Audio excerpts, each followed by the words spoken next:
Halo semuanya, selamat datang kembali di Rumah Bahasa. Pada video kali ini, kita akan belajar tentang ciri kebahasaan teks ceramah. Ada 6 ciri kebahasaan yang menonjol dalam teks ceramah. Yang pertama, kata sapaan. Yang kedua, konjungsi.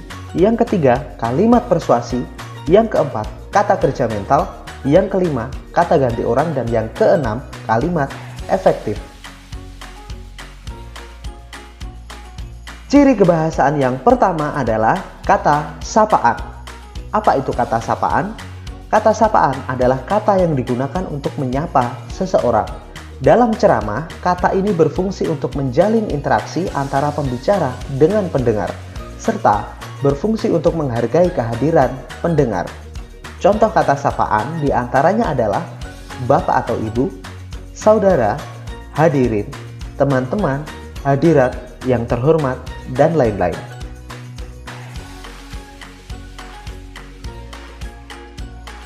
Ciri kebahasaan yang kedua adalah penggunaan konjungsi. Pada saat berbicara, akan banyak konjungsi yang kita gunakan.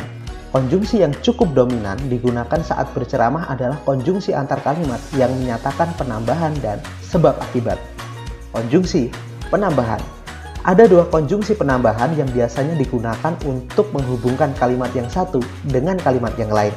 Contohnya, selain itu dan bahkan. Contoh dalam kalimatnya adalah sebagai berikut. Banjir dapat mengganggu aktivitas manusia. Selain itu, fenomena ini juga dapat menimbulkan kerugian ekonomi. Konjungsi antar kalimat yang menunjukkan sebab akibat contohnya adalah oleh sebab itu, oleh karena itu, dengan demikian dan akibatnya. Contoh penggunaannya dalam kalimat adalah rasa sakit hati dapat menimbulkan dendam. Oleh karena itu, kita harus berhati-hati saat berbicara supaya tidak menyakiti orang lain. Ciri kebahasaan yang ketiga adalah penggunaan kalimat persuasif. Kalimat persuasif adalah kalimat yang digunakan untuk memengaruhi, mengajak, membujuk, meyakinkan, atau mengimbau pendengar. Kalimat persuasif memiliki beberapa kata penanda. Contohnya, marilah, hendaknya, kami mengimbau, saya menganjurkan, sebaiknya, seharusnya, harus, dan jangan. Berikut adalah contoh penggunaan kalimat persuasif dalam ceramah. Sebagai generasi muda yang melek teknologi dan media sosial, kita harus turut aktif dalam memerangi hoax. Kita juga perlu mendampingi orang tua kita yang belum melek teknologi supaya tidak mudah percaya dengan pesan-pesan berantai yang banyak beredar di grup WhatsApp. Ciri kebahasaan yang keempat adalah penggunaan kata kerja mental. Kata kerja mental adalah kata kerja yang berhubungan dengan aktivitas pikiran maupun otak, seperti berpikir, memikirkan, menduga, berasumsi, memperhatikan, memperkirakan, dan lain-lain. Contoh penggunaannya adalah, saya memperkirakan bahwa saat ini jumlah pengangguran baru di Indonesia bertambah lebih dari 2 juta orang akibat pandemi COVID-19. Ciri kebahasaan yang kelima adalah penggunaan kata ganti orang. Kata ganti orang memiliki 3 kelompok, yaitu orang pertama, orang kedua, dan orang ketiga. Masing-masing kelompok ini memiliki bentuk tunggal dan bentuk jamak. Kata ganti orang pertama tunggal, contohnya saya, aku, dan ku. Kata ganti orang pertama jamak, contohnya kita dan kami. Kata ganti orang kedua tunggal, contohnya kamu, anda, dan kau. Kata ganti orang kedua jamak, contohnya adalah kalian. Kata ganti orang ketiga tunggal, contohnya dia, ia, dan beliau. Kata ganti orang ketiga jamak, contohnya adalah mereka. Ciri kebahasaan yang keenam adalah penggunaan kalimat efektif. Apa itu kalimat efektif? Mari kita pelajari lebih lanjut.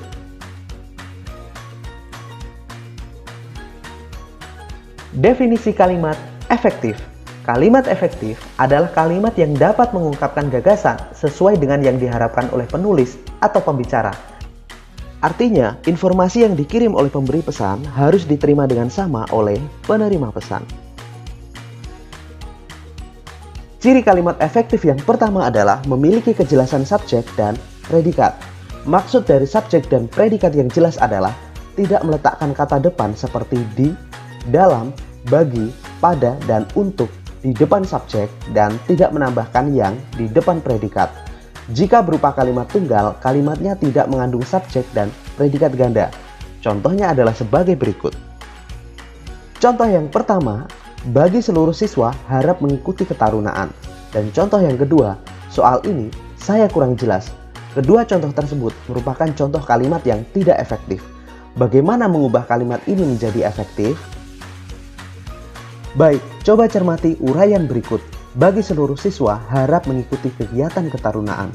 Bagi seluruh siswa adalah keterangan. Harap mengikuti adalah predikat dan kegiatan ketarunaan adalah objek kalimat. Kalimat tersebut tidak memiliki subjek yang jelas karena di depan frasa seluruh siswa terdapat kata depan bagi. Sehingga strukturnya dalam kalimat menjadi keterangan. Supaya subjek dalam kalimat tersebut jelas, kita bisa menghilangkan kata depan bagi dalam kalimat tersebut.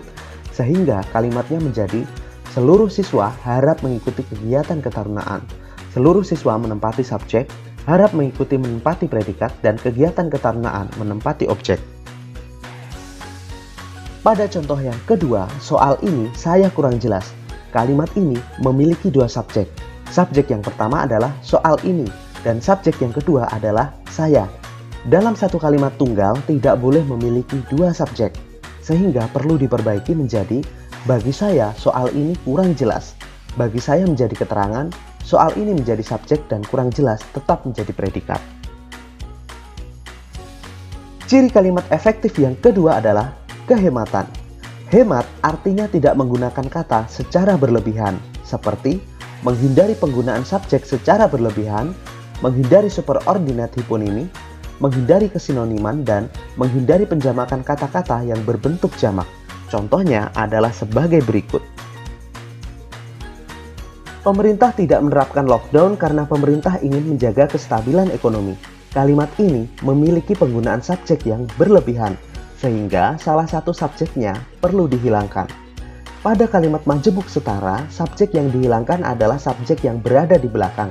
Pada kalimat majemuk bertingkat, subjek yang dihilangkan adalah subjek pada anak kalimat.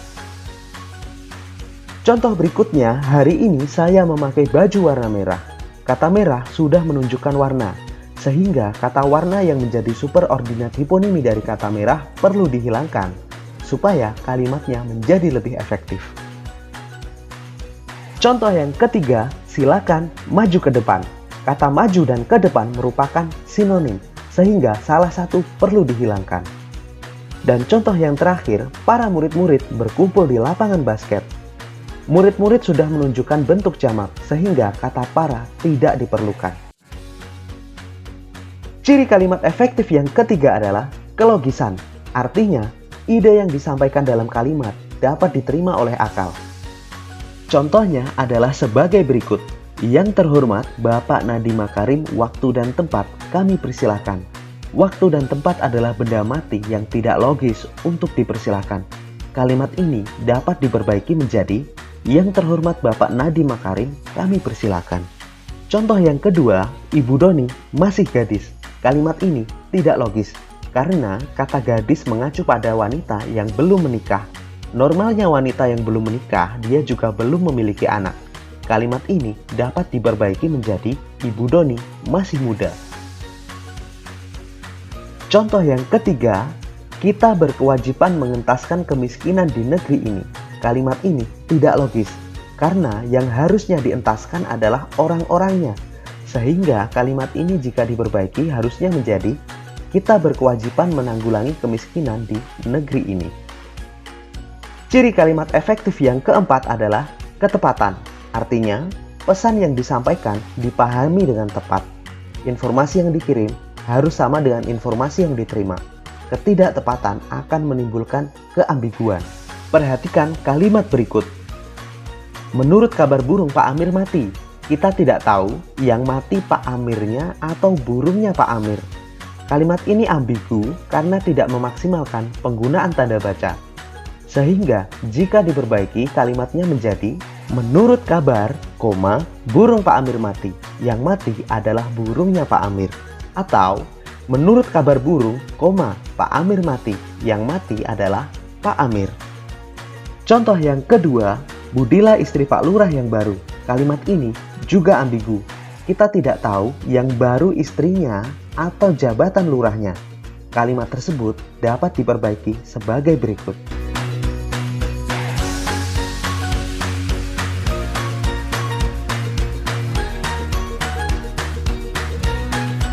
Terima kasih sudah menyimak materi yang disajikan. Sebelum meninggalkan video ini, jangan lupa klik tombol subscribe. Jika kalian memiliki saran dan pertanyaan, silahkan tulis di kolom komentar. Like dan share jika menurut kalian video ini membantu dalam belajar. Salam literasi.